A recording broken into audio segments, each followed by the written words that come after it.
Hey everybody, how are you? Hope you're doing okay with all this quarantine and whatnot going on. Gotta get outside when you can. Cabin fever starts to set in. And just get outside and get some sunshine and take a walk. You know, anything that will help keep you in the right frame of mind. I thought that we needed some humor this week, so I thought that I would read from my cozy mystery series, Cats, Cannolis, and a Curious Kidnapping, and hopefully make you laugh a little bit. Anna Romano is a mystery author, and she actually finds herself in the middle of murders somehow.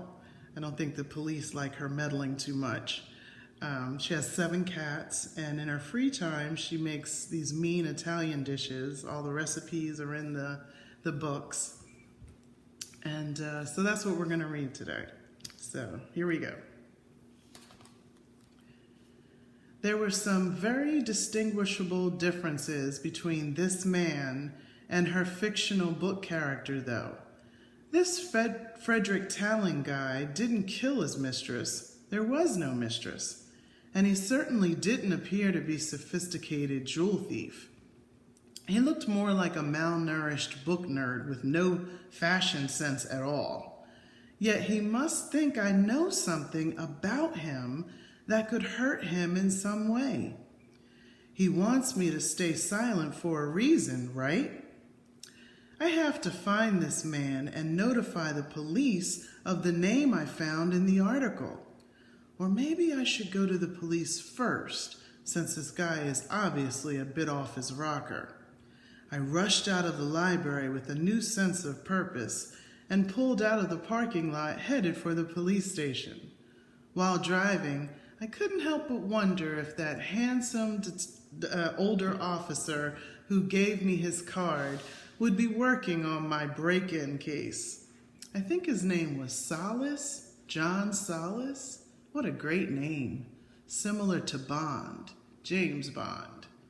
While imagining him saying his name in slow motion and slowly removing the handcuffs from his belt. Beep! Watch it, lady! A road-raged man screamed at me for drifting into his lane. I waved apologetically and ditched my fantasy for another day. I had a stalker, possible murderer to catch.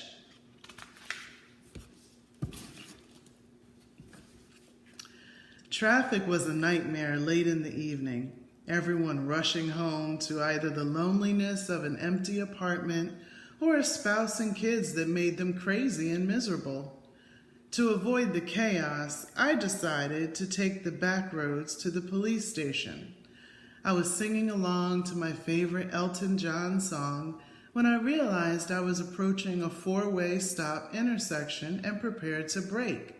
But the brakes were not working for some reason. I instantly began panicking because cars were crossing the intersection at a steady pace. I was left with only one option to avoid a catastrophe: stop the car myself. I studied the wooded area to my right, ensured my seatbelt was secure, pulled as hard as I could on the imaginary brake for good luck, and yanked the wheels sharply to the right before I got to the intersection. Thank God I was only going about 30 miles per hour. After several dips and swipes across many branches and shrubs, the car came to a stop. I did a gazillion Hail Marys and slowly undid my seatbelt. I don't understand how this happened. This car was just serviced last week. So did someone tamper with my brakes, or am I becoming paranoid? More paranoid than usual, that is. Oh crap. I just remembered what I forgot to do last month from my rarely reviewed to-do list. I forgot to renew my annual membership for roadside assistance. Well, when one door closes, another one opens. Time to call the handsome Detective Solace for help. I peeked in the mirror to check my hair, clothes, and makeup before pulling his card out of my wallet. After giving myself a quick wink and smile, I closed the mirror and dialed the detective who had invaded my earlier handcuff fantasy. Hello? May I speak to Detective John Salas, please? I inquired of the deep and authoritative voice on the phone. Yeah, just a sec, he barked. After a series of clicks and beeps, I was transferred to Detective Salas's voicemail. This is Detective Salas. Sorry I cannot take your call. Leave a detailed message after the beep. Crap, voicemail. Terrible at leaving messages, and I was super nervous. So I went in quick and fast with my reintroduction, car troubles, and recent research, but was stopped short by a good Samaritan. It went something like this. I don't know if you remember me. My name is Anna Romano, and you came to my house about the break-in. There was a vandalism, and my cats were traumatized. And the red paint turned out not to be blood, thank God, and you gave me your card. Anyway, I think someone tampered with my brakes and I've crashed on the side of the road on the way from the library to your office. However, I have some very important information about the man with the red hair. It's related to... 1 second. A good Samaritan has finally stopped to help me. Thank goodness. He was wearing a hat pulled down low on his face, with an oversized Giants jersey and faded blue jeans. So she didn't see his face, but he looked just like... Oh goodness, this can't be happening. Please don't hurt me. My cats! The line went dead.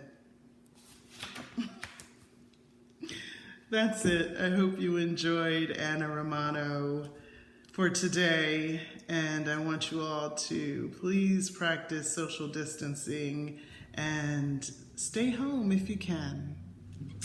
That's it. See ya. Till next week.